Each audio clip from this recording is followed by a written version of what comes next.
These islands hide stories the city wants you to forget, and some secrets are darker than you can imagine. Step closer if you dare. What I'm about to show you in New York Harbor will shock you. Have you ever wondered what secrets hide in the middle of New York Harbor? These islands are completely forbidden, yet their history is darker and stranger than anyone imagines. Stay with me, because what I'm about to show you is unlike anything you've ever seen before. Real, haunting, and unforgettable. If you love uncovering real secrets in haunted places, make sure to hit subscribe and join me on every dark adventure. 1. North Brother Island. The first time I saw North Brother Island, it didn't look dramatic. It just sat there in the middle of the river, quiet and overgrown, like it wanted to be forgotten. The water around it was calm, but the buildings rising behind the trees told a different story. Broken windows, collapsing roofs, a place that clearly once mattered. I was standing on the Bronx shoreline when a park ranger boat passed by. That's when I learned something important. Stepping onto that island is illegal. It's closed to the public. No tours, no exploring, nothing. The reason isn't paranormal. It's structural collapse and wildlife protection. But when you look at it long enough, you understand why people imagine more. North Brother Island was once home to Riverside Hospital. In the late 1800s and early 1900s, patients with contagious diseases were sent there: smallpox, tuberculosis, and other deadly infections. The most famous resident was Mary Mallon, better known as Typhoid Mary. She was quarantined there for years because she carried typhoid fever without showing symptoms. She eventually died on that island in 1938. That part isn't legend, it's documented history. When I zoomed in with my camera lens, I could see the old hospital building still standing, barely. Trees grow through the windows now. Nature is swallowing the brick walls piece by piece. I tried to imagine what it must have felt like to be sent there against your will, watching the city skyline from a distance, but never being allowed to return. That thought stayed with me longer than I expected. There was also the General Slocum disaster in 1904. Over 1,000 people died when a steamship caught fire in the East River. Survivors were brought to North Brother Island for treatment. Many didn't make it. Standing there, knowing that, the island didn't feel empty anymore. It felt heavy. The wind picked up while I was filming. It moved through the trees in a way that sounded almost like distant voices. I know it was just air passing through broken structures. I know abandoned places always make noise. But when you're looking at a place where so many people were isolated, treated, and buried in records of tragedy, your mind fills in the silence. Today, the island is also a protected bird sanctuary. Herons nest there. Wildlife has reclaimed what humans left behind.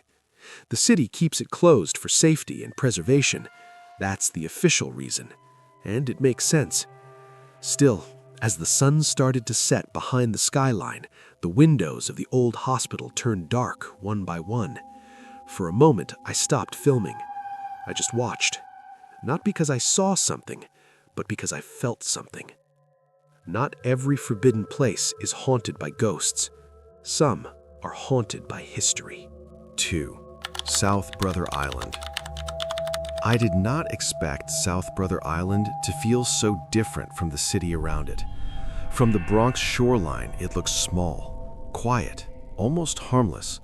But the more I stood there watching it, the more it felt like a place that doesn't want visitors. There are no tours to South Brother Island, no ferries, no hidden legal way in. It is officially closed to the public because it is a protected wildlife sanctuary. The city keeps it sealed to protect nesting birds and the fragile environment. That's the real reason. No secret experiments, no hidden prison, just strict environmental law. But standing there, knowing I could not step foot on it, made it feel forbidden in a deeper way. Unlike North Brother Island, this one never had massive hospital buildings. It stayed quieter in history. In the late 19th century, it was privately owned for a time. A man named Jacob Ruppert, who later owned the New York Yankees, once had a summer home there. That detail surprised me. It's strange to imagine parties and laughter on an island that now looks completely wild and untouched. Over time, the buildings disappeared. Nature took over. Today, it is mostly dense trees and thick brush. From a distance, you can barely see through it. The island feels sealed off by green walls. I raised my camera and zoomed in. All I could see were branches moving in the wind. No structures, no signs of life except birds. And yet, I couldn't shake the feeling that something was watching back. I know that sounds dramatic, but when you stare at a place long enough, especially one you are not allowed to enter, your mind starts creating questions. Why does it feel so cut off? Why does it look like the city simply decided to forget it? The East River moved steadily between me and the island. Boats passed behind me. People laughed somewhere down the shoreline. Cars drove over nearby bridges. Life was happening everywhere, but South Brother Island just stayed there, silent. The spike came when a police boat slowly circled near the area.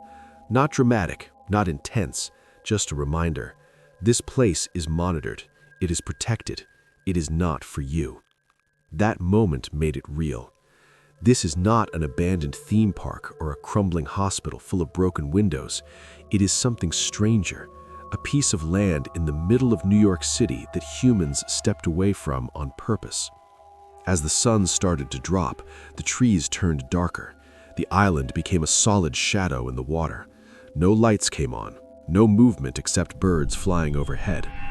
I left knowing the truth is simple. South Brother Island is closed to protect wildlife. But sometimes, the quietest places feel the heaviest, because no one is allowed to disturb what's inside. 3. Hart Island. The first time I heard about Hart Island, it wasn't from a ghost story. It was from a news article. It said this small island in the Bronx is New York City's public burial ground. Over 1 million people have been buried there since the 1800s. That number stayed in my mind for days. I decided to see it for myself. You can't just go whenever you want. For many years, access was controlled and very limited. The island was managed by the Department of Correction, and inmate labor from Rikers Island dug the graves. Even now, visits are scheduled and restricted. That alone gives the place a strange weight.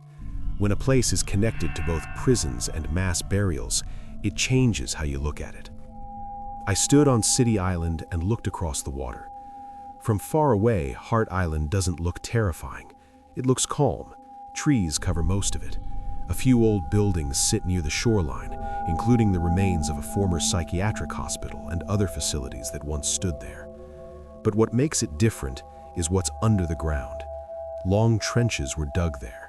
Simple pine coffins were placed side by side, stacked in rows. Most of the people buried there were unclaimed. Some were homeless, some were stillborn infants. Some families could not afford private funerals. During the AIDS crisis in the 1980s, many victims were buried there. And more recently, during the COVID-19 pandemic, drone footage showed new trenches being prepared. That wasn't rumor, it was documented. When I learned that, the island stopped feeling distant. I imagined the workers lowering coffins into long, narrow pits. I imagined the silence after the last shovel of dirt hit the ground. No large crowds, no long ceremonies, just wind and the sound of the river. The spike hit me when I saw old photos online of rows of white markers and open trenches. Not dramatic horror, just reality. And somehow that felt heavier than any ghost story. As I watched the island from the shore, a cold breeze moved across the water. The trees shifted, but no people were visible. I knew there were no haunted tours, no official claims of spirits. The city does not call it haunted, it calls it a municipal cemetery. But when you know that more than 1 million lives ended there, your mind cannot ignore it. The buildings on the island are decaying. Some structures are unsafe, which is one reason access is limited. Nature is slowly taking back the land, just like it does everywhere. Birds nest in places where hospital patients once stayed. I left that day with a strange feeling. Not fear, not panic, just a deep silence inside me. Some places are loud with legends. Hart Island is different. It doesn't need ghost stories. Its history is already enough. 4. Hoffman Island. The first time I saw Hoffman Island, it was from the Staten Island ferry. Most people around me were taking photos of the Statue of Liberty, but I was staring in the opposite direction. There, sitting low in the harbor, was a small island with brick buildings slowly falling apart.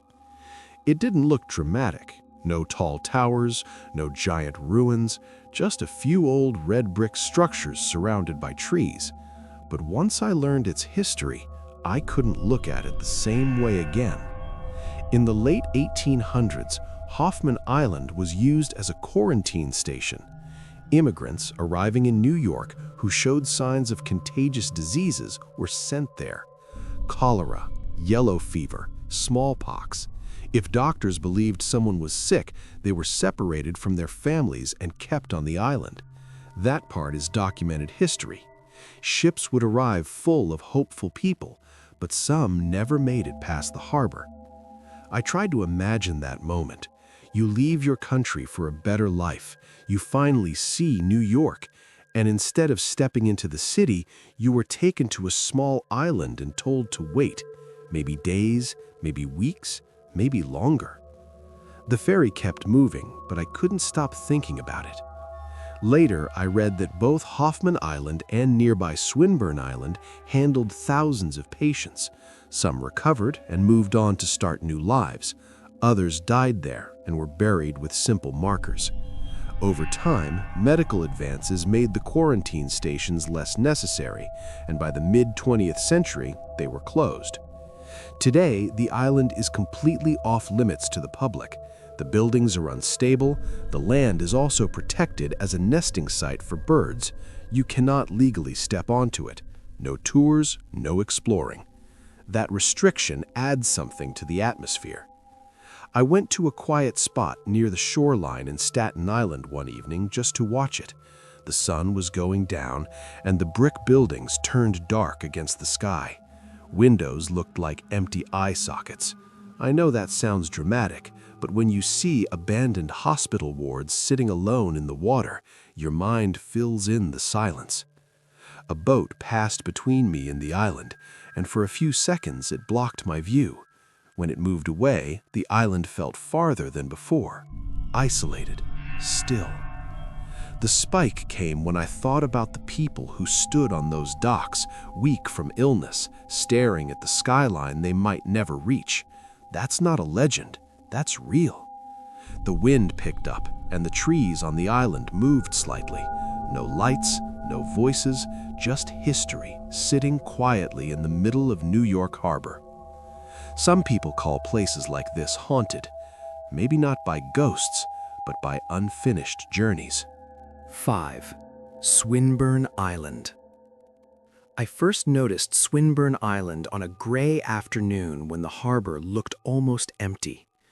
It sits not far from Hoffman Island, low and quiet in the water, but somehow it feels even more isolated.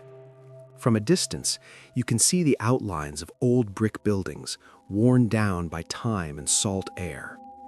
At first, I thought it was just another abandoned structure in New York Harbor, but when I started digging into its history, the feeling changed.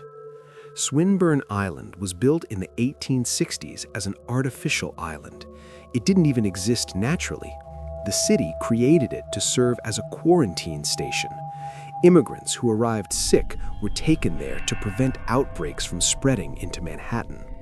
This was during a time when diseases like cholera and yellow fever could wipe out entire communities. The island was a medical barrier between fear and the growing city. Standing on the Staten Island shoreline, looking at it through my camera lens, I kept thinking about the people who were brought there. They were so close to the city they had dreamed about. They could probably see it. But instead of stepping into opportunity, they were placed on a man-made island surrounded by guards and doctors. Some recovered, that's important to say. Many patients were treated and later allowed to continue into New York, but not everyone survived. Records show that people died there and were buried either on the island or moved later. This is not rumor, it's documented public health history. The spike hit me when I imagined the silence at night back then. No modern skyline, no constant noise, just sick patients in hospital wards, listening to waves hitting the rocks of an island that did not even naturally belong there. In the 20th century, the island was used for other purposes, including housing for veterans at one point. Eventually, it was abandoned. Today, it is closed to the public. The buildings are unstable, and the island is protected as a bird nesting site. You cannot legally explore it. That restriction changes everything. I watched as a small boat passed near it, but kept a careful distance. No one stopped, no one tried to land. The buildings looked hollow, windows broken, roofs collapsing inward, nature slowly covering human effort. As the light faded, the island became a dark shape against the water. I felt something I didn't expect, not fear, but heaviness. This place was built for emergency, for crisis, for isolation. It was created because people were afraid of disease entering the city. Now it just sits there, quiet. Some say islands like this are haunted, maybe not by shadows moving in windows, but by the memory of people who reached New York Harbor and never made it past the water.